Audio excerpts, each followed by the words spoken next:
भारतीय रेल की तत्काल योजना के तहत टिकट की बुकिंग जेन्युइन यूजर्स द्वारा की जाए, इसके मद्देनज़र भारतीय रेल ने तत्काल योजना में संशोधन का फैसला लिया है।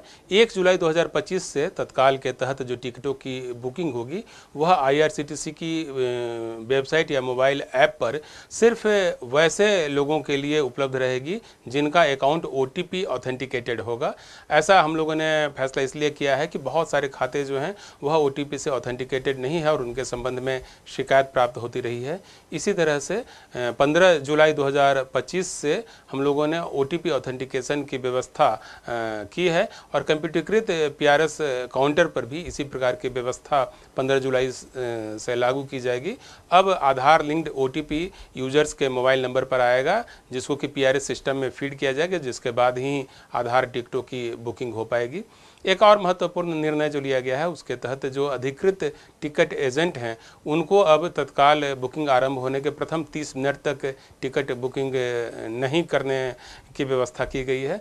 जैसे कि पहले था यह 10 मिनट के लिए प्रावधान, जब नॉन एसी क्लास का जो टिकट है वह 10 बजे से मिलना चालू होता था और जो एजेंट हैं उसकी बुकिंग 10:10 के बाद कर पाते थे। नई प्रावधानों के अनुसार जो एसी का टिकट है वह अब बुकिंग एजेंट 10:30 के बाद ही बुक कर पाएंगे। इसी तरह से नॉन एसी का जो विंडो था तत्काल का वह प्रारंभ होता था 11 बजे और जो एजेंट थे वह 11:10 के बाद बुकिंग कर पाते थे।